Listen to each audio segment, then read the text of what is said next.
Awesome. Sheikh Waleed. Assalamu Uh, alaikum wa rahmatullahi wa barakatuh. wa alaikum assalam wa rahmatullahi wa barakatuh. It Sheikh just Waleed, how took are me you? a second to No, adjust. no worries at all. Hey, mashallah, you guys, Nurayn, mashallah, what all this light, mashallah. Alhamdulillah. No, it's great to see Alhamdulillah. you. It's been a while since the last time I actually saw you was, Nurayn's representing DC, Maryland, Virginia. But the last time I saw you, we made a road trip. Some of my friends, we went to a road trip in New Jersey when you taught the fiqh of dua class, and we met there. Alhamdulillah. So alhamdulillah, it was Alhamdulillah. good seeing you Excellent, there. excellent. Good to see you guys. It's a great to see you. Alhamdulillah. Alhamdulillah, good to see everyone Ev- rolling in. Alhamdulillah. I hope you and everybody on the call or in the stream doing well. Alhamdulillah. You know, you Yeah, should feel better. You should feel it's very special. You know, alhamdulillah. you Yeah. have an Instagram account. Even the president of the United States don't have that. We should feel so special. Good. That's Yeah, one way to put it. alhamdulillah. Yeah, MashaAllah. sure. MashaAllah. Um, Alhamdulillah. Alhamdulillah. welcome everyone to the live. Obviously, we're going live with Sheikh Waleed to discuss a very important topic, which we'll get into shortly. But first, a little introduction about ourselves. Al Maghrib Nurayn. We are an Al Maghrib chapter here in the DC, Maryland, Virginia area. And we are hosting Sheikh Waleed today because we're very excited to have him virtually teach the light of guidance, which this live is for. Giving information about that class and what you can expect. And so just stay tuned, sit tight, inshallah, grab some popcorn, and we'll get started right away. But before that, just a little, maybe some easy questions, light questions, and we'll slowly ramp it up to the light of guidance, inshallah. Sheikh Waleed, I know, the pandemic, since the pandemic started. Oh, I see you're playing with the filters, maybe. Yeah, I'm trying to see what these filters are. I Do I? actually, I have no idea how to use them. Oh, did we lose you? Hopefully you're still with us, Sheikh Waleed. Yeah, I'm trying to figure. I don't use Instagram, so it's kind of Yeah, interesting. no, I hope it didn't mess it up. Did I look funny no. or something? It Yeah, was okay. hilarious. Is I that didn't right? expect it. Oh, I didn't come on. expect it. Don't tell me these pictures came up. Oh, no. I hope nobody took a screenshot. So if I do like this, what do you see? We I see don't know. a really close up of your face. Okay. Oh, that's not good. How Oh about no. this? Oh, that's really doing. No, man. Nice Okay, I glasses. see. I like that. I like that. Okay. Um, Oh, no, man. Anyway, I'm just man, messing with you. I'm Go really ahead. messing. Yeah, No. I don't use Instagram, so that's for me, it's kind of interesting. But you know what? I should. I Yeah, should work on Instagram and be more active on Instagram. If of you course. guys think I should, let me know. Please, Yes. somebody say something so I can feel like I'm Yes, like, please, Sheikh Waleed. We would oh, love well, to. We would love inshallah. to get more of your posts, and I've been looking at your posts, and mashallah, it's great, and we hope to get more of that soon. Inshallah. So inshallah, of course, we would be able to help too, inshallah. So feel free to reach out to me or anyone. Let's Because go. since the pandemic started, just some quick questions. Um, like, have you picked up any hobbies, new hobbies? What have you been doing during this pandemic? Maybe something we can all benefit from. The good thing is my hobbies really fits the pandemic I see. because one of the things that I do, I go fishing. So since the pandemic started, I've been doing a lot of fishing too. And also I like to read. So I've been reading, alhamdulillah, for the last few months. I've been doing a schedule to finish a book every a week or a book every 2 weeks. So I finish a good amount of books, a good amount of reading. And some books I spend maybe a little bit longer than a week because what I do, I make sure that I write a summary of the book in the first 2 pages of the book.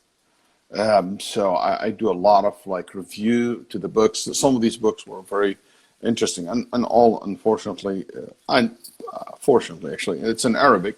That's what I read. Also, one of the things that I did in this pandemic since it started, I increased my weekly classes. So I have different groups of students that I teach. Now I've been teaching this book, a book it's called Ash Sharia Lil Ajurri. We've been reading it with Sheikh Ammar and so many others. This is volume number 4. It's almost done. We're going to start with 5 in less than a couple of weeks, or in a couple of weeks, inshallah. Each volume is about 400 pages or more, and we finished already 4 volumes. So we're on number 5. So you can do the math. So we've been doing a lot with the students every week, twice a week. There's another group reading with me other books as well, some in English. So alhamdulillah, I've been really trying to maximize my benefit from this pandemic and spending more time reading and fishing. No, mashallah, that's really great to hear. I love fishing. I just haven't gotten to it too much, but no, that's great to hear. I mean, I guess what you were saying about your books, I think that what I had in mind, what to ask you next, fits perfectly. And then right after that, we'll get into more of the light of guidance questions. But what's your favorite book, I guess, that I know you probably have so many, like you can't even put, but like maybe. Yeah, I can't name one specific book. But generally speaking, I read both. I read a traditional book written by like early scholars, like this one, for example, written over 1,100 or 200 years ago. This book. So this is like he died 360, and we are 1400 Hijri, 1442. He died 360. So Hijri. So that's like in the 4th century Hijri. We are in the 14th century. So Imam al-Ajurri, called Sharia. It's books on Aqidah. So I read for people like this. I like to read for Ibn al-Qayyim a lot, Ibn Taymiyyah more even. And also I like modern books, like research papers. And I love this type of books. When a person will take a subject and cover it from A to Z. I love this type of, especially like a research paper or thesis, a master's or anything of that nature, or somebody like I see is a good writer. I see. Yeah, so that's just as a type of book that I like. In English mainly I read, but also I hear a lot. I listen to audiobooks a lot. I see. Okay. So that's something I enjoy as well. Awesome. That's great to hear. Yeah. Mashallah. By the way, can you hear me all right? I know. I hear you perfect. Awesome. I don't know about you. Can you hear me good? Yeah, you're beautiful. It's perfect. Mashallah. So Sheikh Waleed, so without further ado, I just want to jump right in. Alhamdulillah, looks like people are coming in. So I want to jump in right into some light of guidance questions. Light of guidance, for those of you who are just joining, is our upcoming class, which will be held on the weekend of January 23rd and January 30th. It's a virtual class, so you can all join from your house. But the first question I wanted to ask, Sheikh Waleed, to you regarding the class is, what's the purpose behind creating this class of creating light of guidance? Okay, good. You know, I have a very firm belief, and this firm belief is established by evidence in Quran and Sunnah, and by looking at the history of Islam, which is that the reason for people leave or their iman, they leave their faith, or their iman is weak, it is merely because the lack of understanding the religion. Not the lack of practicing, that's one reason, but mainly is the lack of understanding. When you have either you don't understand the religion, or you have a wrong understanding of the religion. And unfortunately, through history, we look at the religion of Islam, there is a lot of things in our deen is misunderstood. And a lot of things are understood in a different way. It's not the same way it was revealed during the Prophet ﷺ time. A simple concept, like the concept of La ilaha illallah, what it means. You know, you see that in the past, somebody would say La ilaha illallah and his whole entire life will change. While today, you can say it all day long and nothing changed. What is the reason? In my opinion, what? They are human beings or we are human beings. If you say, oh, our lifestyle is different, their lifestyles also is different. But don't forget, their circumstances, what's surrounding them is similar to what the issue that we have too. So when we talk about circumstances, and can you hold just one second? Circumstances and the changes, it's relevant, you know. But what about the second generation? And one of the big thing, in my opinion, is the understanding of the religion.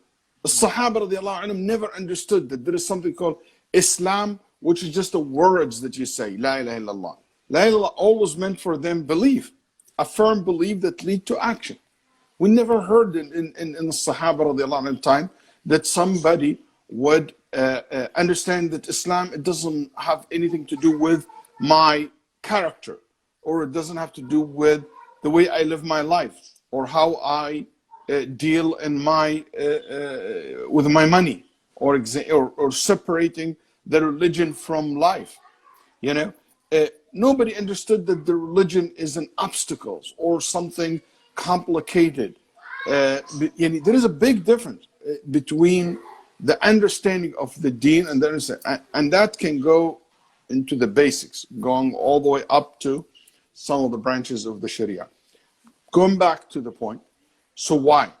I do believe that one of the reasons that we see a lot of Muslims today, their iman is so weak, easy to be shaken.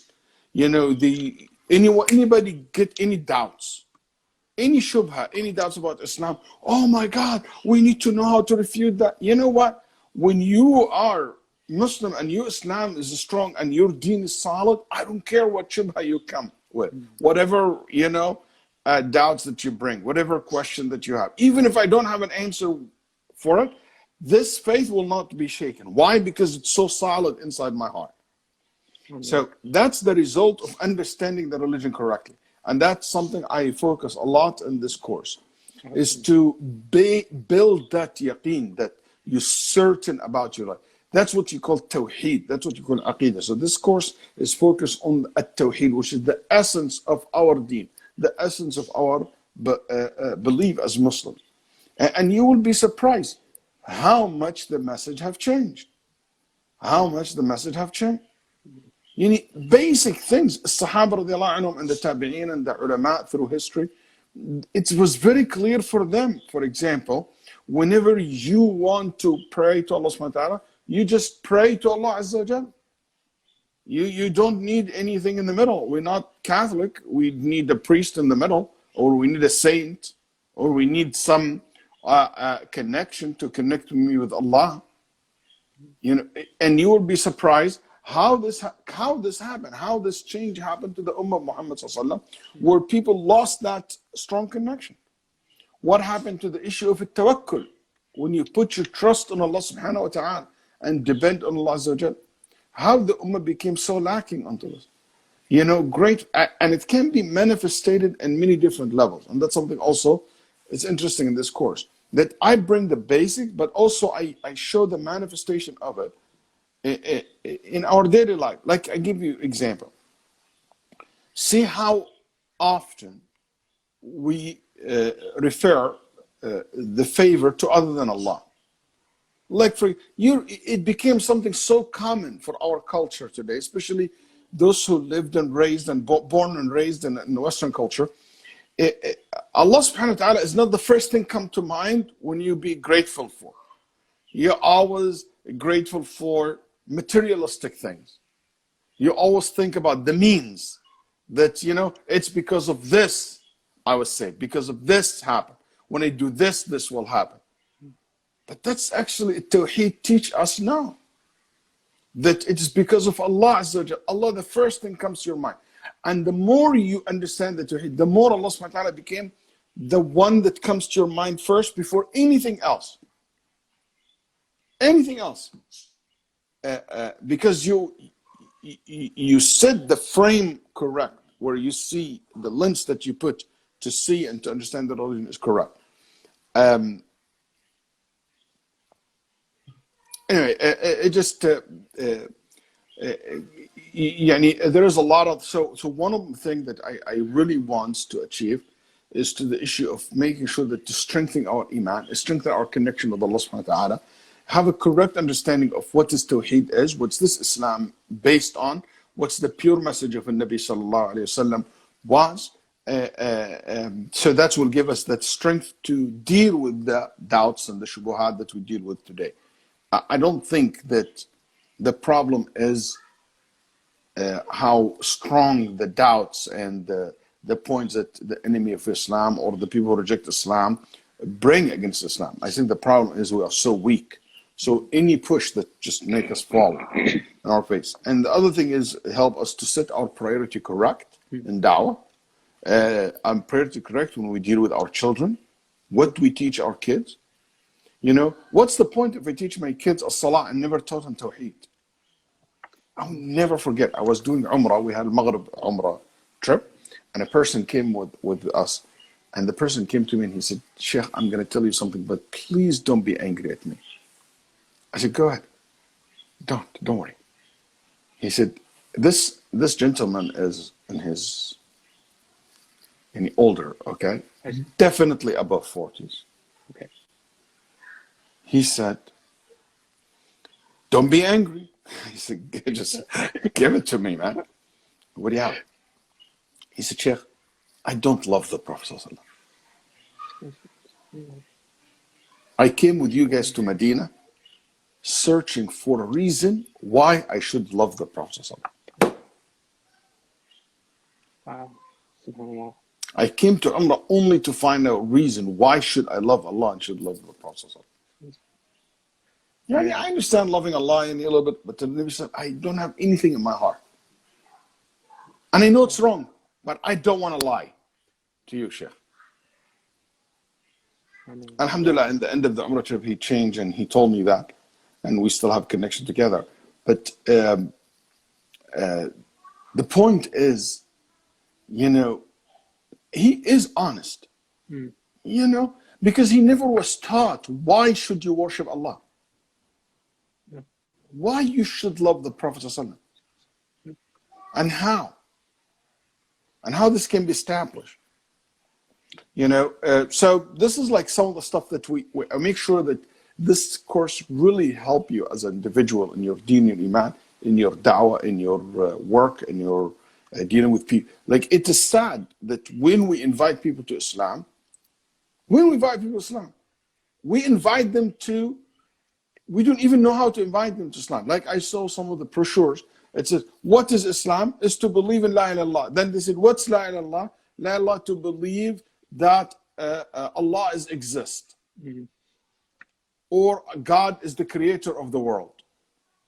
He is our God. And what's God means? He said, oh, God means that he is the one who made everything. So if I believe he made everything, I became a believer? If I believe that he exists, he said, yeah, if you believe he exists, you're a Muslim. I said, what about Shaitan? He believed that Allah exists. What about Abu Jahl or Abu Lahab? They believe that Allah, the creator of everything. وَلَئِنْ سَأَلْتَهُمْ مَنْ خَلَقَ السَّمَاوَاتِ وَالْأَرْضَ يَقُولُنَّ اللَّهِ. If you ask them who created the heavens and earth, they will say Allah. This is the kuffar of Quraysh. So it is sad that even to that basics, we are so lost or confused. So for me, this course comes to just put this principle. And the whole course is about how the Sharia protects Tawheed. Wow, SubhanAllah. That was that struck some chords. That was really deep and profound, mashallah. Especially when you mentioned that story when you went to Umrah. SubhanAllah. That's inshallah, hopefully after this class, you know, people who like, we have a stronger relationship with or we have a stronger aqidah, stronger tawheed, even if we feel like we do, quote unquote, but there's always room to improve. So again, looking forward to this course. And Allah Azza wa Jalla said in the Quran, Ya ayyuhal ladhina amanu amin. Oh, who you believe, believe. SubhanAllah. Yeah. Allah Azza wa Jalla, اتقوا الله حق تقات. يا أيها الذين آمنوا اتقوا الله حق تقات. يعني they are mu'min and Allah ordered them to have taqwa. We pray and said, اهدنا الصراط المستقيم. And there is nothing we need more of more than التوحيد, more than the aqidah, because this is the foundation. The solid your foundations are, the solid your building will be. But if you go to the 5th and 6th and the 11th floor and your foundation are shaking, anything will make a collapse. Exactly. That's perfect to transition to the next question is, who would you say this class is for? I know you might have hinted at it already, but just to... Well, for every Muslim. I do believe it is for every Muslim. For those who are looking to know the basics, for those who are looking to know how to argue the basics or how to prove the basics, because there is areas, unfortunately, debate happen between Muslims over some of the stuff they talk about. And I would like Muslims to be, and this is my style, I would like you to know about the evidence, if there is a debate, I would share with you. Like, for example, issue like ta'weed or charms, you know, for protections, or ta'weed, or like tamima. We'll get to know what are the type of ta'weed that there is a difference of opinion among the scholars, and these are acceptable, and what are the type that are not acceptable. Okay. We'll get to know a new manifestation of superstitions today. Or, for example, the concept that the ulama talked about, at-tanjim.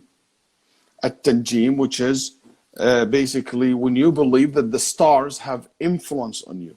Like horoscopes, kind of. Yeah, right? Horoscopes, yes, one of it. And also when people believe that the movement of the stars have an actual effect on the future. You know, I was listening to some of those crazy people who come on the beginning of the year in Muslims country, and Muslims TV, countries TV, Egypt and other Lebanon and other TV channels. You know, I saw a program was bringing some examples of the thing that they said. And they said this year is different because, you know, Mars have moved and now is connected with the whatever planets that they talk about, you know, and since when they come across, that means it will be a happy year. But last year, it was a little bit behind. That's why it is sad year. That's why there is a lot of sadness, a lot of things. And the movement of Pluto, you know, I said to myself, Pluto is not anymore a planet on our, you know, it's old news, but nobody updated them. It moved, they call it planet. It moved and it does this, and all this in the ulama talked about as a form of shirk. If you really believe in that. And you wouldn't believe. And so the point also we talk about how people really, somebody like my daughter was telling me that day, Baba, but some of this stuff is correct. Like, hey, I'm born, in example, in the Cancer or in the Ram, but you know what? It says this personality is this, personality that.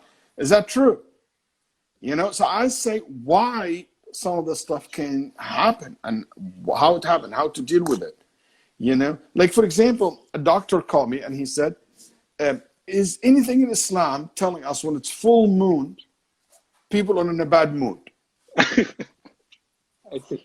He said, we call it when we have in our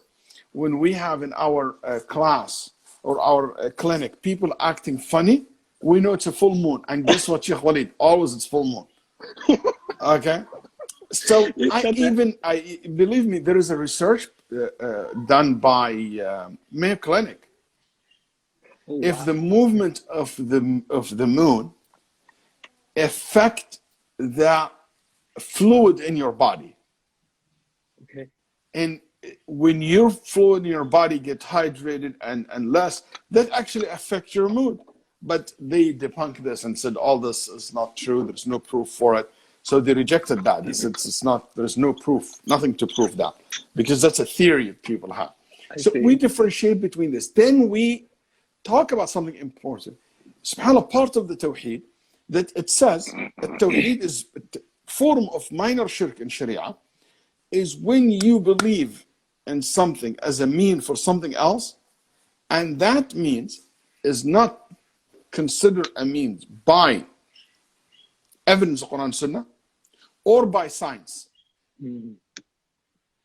If it's not, and you believe in it, that's a form of shirk. So we will have a discussion, for example, about some of this theories that people put, I have this negative force and positive force coming of my body, and it can move things. And you know how Eastern culture have a lot of things like that. And this is what's the position of this in Sharia and how this really works. And even in NLP, some of the stuff that NLP people do and teach, and unfortunately even some people who consider religious people, some of the stuff it's just fairy tale, it's nonsense, but people accept it.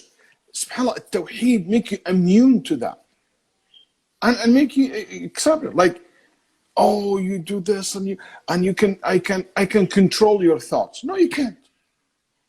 You can manipulate me, but you can't, even if it's work with somebody because of certain, but it doesn't give that ability. Some people think he can change his qadar by just looking at the mirror and saying, no. I'm this, I'm this, I'm this. So we talk about this. What is acceptable?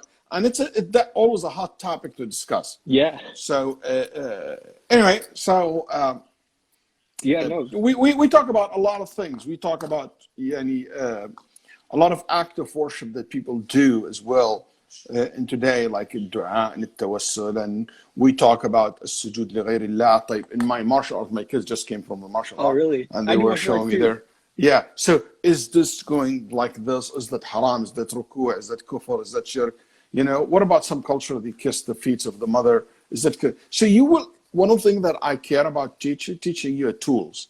So I just don't teach you information. I teach you a tool so you can use this tool in your life to deal, because always will have new things coming up. So at least you know how to deal with it. Exactly. Mashallah, put it perfectly. What do you hope, and I think you've already went over this, but just to reiterate, what do you hope, and I see a lot of people still joining in, so what do you hope people will take away after they finish this class? I hope, one of my goals when I'm teaching this class, I have, before I start putting the class together, one of my goals that I make sure that after this class, people feel that they know Allah subhanahu wa ta'ala is better. Because Allah subhanahu wa ta'ala said in the Quran, فَاعْلَمْ أَنَّهُ لَا إِلَهَ إِلَّا اللَّهِ. And understanding the meaning of Tawheed better, and understanding the meaning of shirk, because you cannot have your Tawheed without understanding shirk. Because the whole La ilaha is about both sides. La ilaha, negation and affirmation. Yeah. And that's why we start with the story of shirk, even how it starts, when it starts, and you will see how all this, the trick of shirk, and it is something that one of the sign of a strong iman is to fear shirk. One of the signs of weakness of iman to feel that you're immune from shirk. Wow. It's like exactly if I feel I'm immune from the hellfire. That's actually show a weakness in iman. Yeah. I hope, but if I feel 100% fire is not even an issue for me, that's not how the Muslims are. That's how the mu'min are. That all of the Muslims, without going in name, feel that way. Feel that way. But the mu'mineen, Allah described them. وَعِبَادُ الرَّحْمَنِ الَّذِينَ يَمْشُونَ عَلَى الْأَرْضِ هَوْنًا وَإِذَا خَاطَبَهُمُ الْجَاهِلُونَ قَالُوا سَلَامًا وَالَّذِينَ يَبِيتُونَ لِرَبِّهِمْ سُجَّدًا وَقِيَامًا. They spend the night making sujood in prayer. What they say? يقولون ربنا اصرف عنا عذاب جهنم إن عذابها كان غراما إنها ساءت مستقرا ومقاما. Ya Rab, protect us from the hellfire. So this is their dua, and spending the whole night praying. And this is their dua. Ya Allah, protect us from the hellfire. What about those who don't pray? What about those who are as good as them? So here we were like, it's important for us to, I hope that this class teach us, to fear shirk as Ibrahim. Yani, there is no one you can think of after Muhammad sallallahu alaihi wasallam, got the tawheed and free from shirk like Ibrahim alayhi salam. Imam al-Muwahhidin, the Imam al-Muwahhidin, and what Ibrahim said, Rabbi jnubni wa baniya an na'bud al-asnam. Ya Rabbi, protect me and my children from worshipping the idols. If Ibrahim fear, that's why there is a great scholar named Ibrahim al-Taymi, sorry. Ibrahim al-Taymi is among the Tabi'een, very famous scholars, among the great scholars of his time. He died very early in age, killed by al-Hajjaj. Anyway, Ibrahim al-Taymi, rahimahullah, said, if Ibrahim, the Prophet Ibrahim, fear shirk, who can feel safe after that? Wow. Wow. Yeah. So I'm saying this for people who are taking it for granted. And why do you guys talk about shirk? Why you guys talk about this? Talk about important things. Ya akhi, Nabi sallallahu alaihi wasallam said, "Akhwafu ma akhafu alaykum." The thing that I fear the most is not the fitna of homosexuality, or not the fitna of wealth, is not the fitna of money, is not the fitna of this and that. الشرك الأصغر, the minor shirk, الرياء. Just get your foundation correct, and you'll find yourself handling these issues in a much easier way, with clarity. Yeah. So that's really, hopefully, what I hope to get out of my course. No, alhamdulillah. I think the analogy that you made, when you have like a building, if the foundation is broken, you can't, like, once you're at the 5th floor, it's all going to come crumbling down. So you want to make sure, like you said, that the foundation is correct, and that's exactly what you said. And subhanAllah, these stories are really, really like emotional. Yeah, there is another analogy I can give it to you. I can share it with you guys. I talk too much, but no. Can you imagine your heart is the soil? Okay, and Nabi sallallahu alaihi wasallam said, "At-tawheed." Allah subhanahu wa ta'ala gave in the Quran, قال ومثل كلمة طيبة كشجرة طيبة. The example of a good word is like a good tree. The good word is La ilaha illallah. Like a tree, which is like the palm tree. So I want to imagine this. Your iman and your tawheed is that tree. Your heart is where the soil is. At-tawheed is all about the believing. Start with the heart. التقوى ها هنا. Okay? The deeper roots you have in the ground, the stronger this tree is.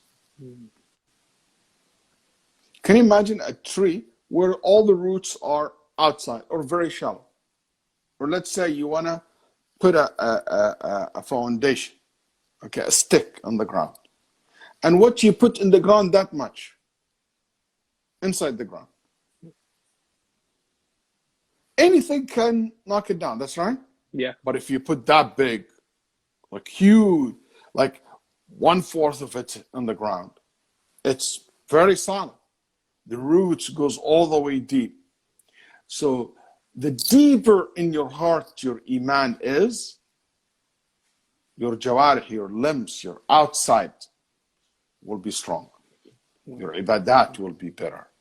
Your performance will be. That's why Nabi sallallahu alaihi wasallam said, "Inna Allah la yanzuru ila suwarikum." Allah doesn't look at your images and the way you make things outside.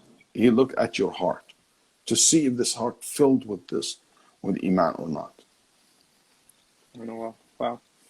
I think someone was like, #spoilers, so I'm giving away a lot here. But no, alhamdulillah. No. we want everyone to benefit as much as possible, inshallah. Yeah, and I want you guys, whoever here with us today, is to benefit as well. Exactly. Even however long, and alhamdulillah, it looks like a bunch of people came through. So I don't want to take too much of your time, but do you have any maybe stories to end with for the viewers that are online right now? Maybe I know you gave a bunch of stories already, and they were really good. They were super emotional. But like, if you have any last stories, and maybe just a really big, and at the end, just a really big overview on topics that we'll cover, and then we'll end, inshallah. So I guess we'll start with the story, maybe. Yeah. If you're, So yeah. so one of the things that we talk about is al-ikhlas as one of the biggest manifestation of Tawheed, and it's the action of the heart. SubhanAllah, and I say that in the class, and I don't want to show it here now. And ikhlas has an amazing impact on our actions. Again, the connection between the heart and the actions. The more ikhlas you have, the more Allah put barakah in your faith, in your actions, in your everything in your life. And I said to people, Nawawi rahimahullah wrote a collection, it's called 40 Hadith al-Nawawi. This 40 Hadith of al-Nawawi, many people made a collection of 40 Hadith. He's not the only one. Not his book, Riyadh al-Salihin. I mean, to be honest with you, it's just normal. It's not like the most sophisticated book. It's very simple. Okay, very straightforward.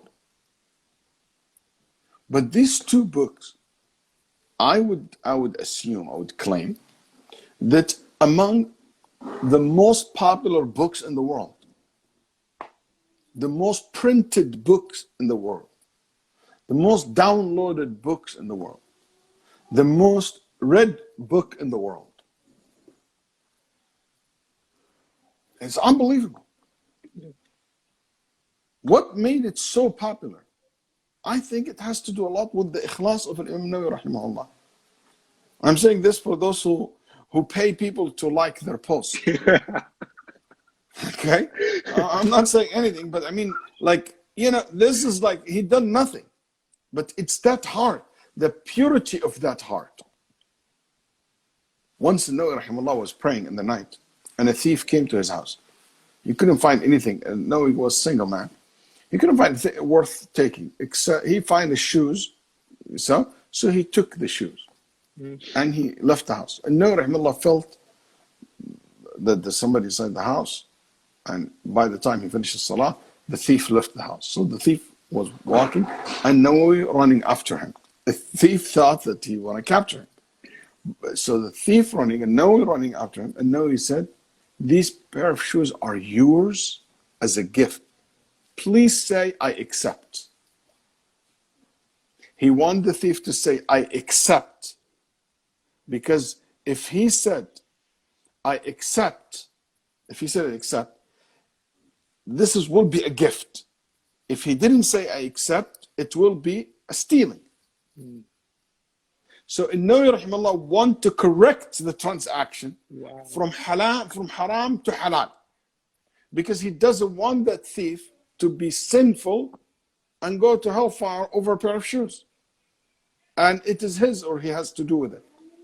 That purity of the heart, that care of Nawawi rahimahullah, that's what makes a lot of difference in his work. You know, it's amazing how al-ikhlas play a major role. Nawawi rahimahullah died in a very early age. Yet his books that he wrote, he's considered one of the leading scholars in the madhab al-Shafi'i rahimahullah. And say many things. Imam Malik wrote a Muwatta. Many people wrote other Muwatta. And they said, yeah, Malik, since you wrote al-Muwatta, a lot of people wrote books, they called it al-Muwatta. Imam Malik said, ما كان لله سيبقى. Whatever for Allah, it will survive. Yeah. Guess what? It survived. Muwatta Malik. We don't know any Muwatta other than Malik today. Or if we know, it's very few people know them or know them. And that's the reason is al-ikhlas. That connection with Allah subhanahu wa ta'ala is so much needed. And I hope in this class that we can encourage that personal connection with Allah subhanahu wa ta'ala through our ibadat and through our tawheed.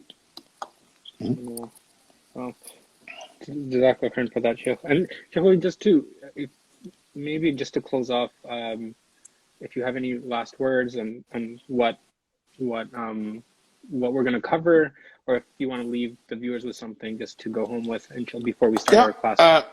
Inshallah ta'ala. So I promise you that's going to be a very, very fast weekend. It's 4 hours, just like this, done. Yes. Even if it's the whole day. What I'm committed to, inshallah, to make it very academic, very fun, very easy, challenging, at the same time, very informative, practical. This is something I commit to whenever I teach any class. Another thing is the class is based on, there's some area that you can read on your own. There's a lot of writing, like a very detailed writing. Even I wrote over 400 pages for the students for those who want to read more, they can. But the focus, the core of the course is about how Sharia protected Tawheed. So the story of Tawheed and Shirk, how it started on the face of earth, then how Muhammad sallallahu alaihi wasallam, when he came with a Sharia that protected this essence of Iman. And that's by the following, by explaining to us what La ilaha illallah means, what At-Tawheed means, what is Al-Ubudiyyah Lillah, servitude means, what are the actions of Ubudiyyah, like the hearts, the limbs, the verbal, what's the opposite of each one. So we talk about Al-Ikhlas, talk about Al-Riya, talk about being grateful to Allah subhanahu wa ta'ala and being ungrateful to Allah. For example, a dua, to pray to Allah, praying to other than Allah. A tawakkul, to put trust in Allah subhanahu wa ta'ala. What about, those who depend on, charms and things of that nature. Tafa'ul, being optimistic, being always positive. Believe it or not, that's part of our tawheed, versus being superstitious, always, think negative, and expect nothing but bad to happen to you. So we talk about this side and that side, the light and the darkness. Also, after we finish the biggest chapter, we talk also about shirk, what it is, and what are the areas of shirk, the levels of shirk. Then we to give an examples of it. There is an interesting discussion over, for example, ruling with other than Sharia. I know this is a very sensitive issue, especially for people who are living in the West.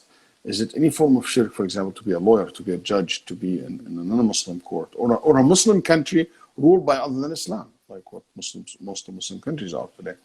And what this has to do with that, with Aqidah and Tawheed. We'll talk about the issue of what's nullifying Islam and some of the things that need explanation and clarity, because a lot of these takfiri groups and people who say takfir to the Muslims at large get misguided in these areas. So I will make sure that we have this very clear.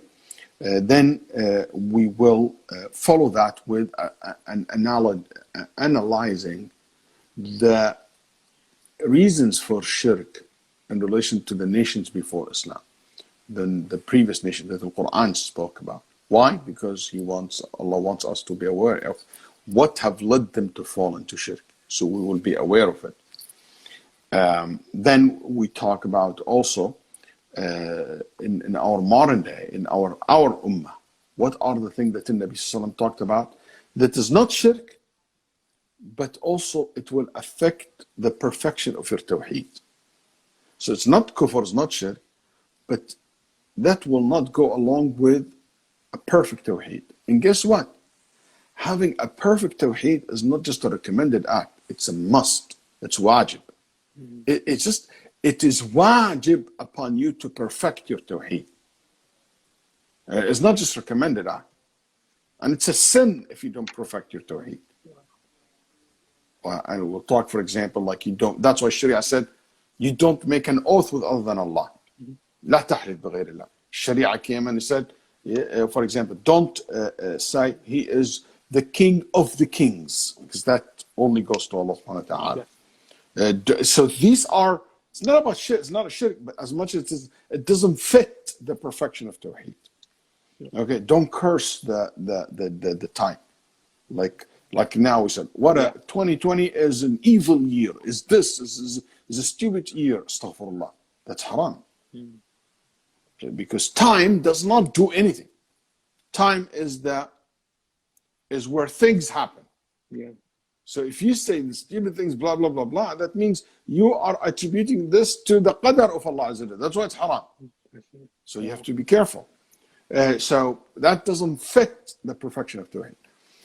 Then we'll have also another chapter talking about how al-fitan and trials was a reason for many bid'ah came up and sects that came, which has weakened the Tawheed in the heart of the believers.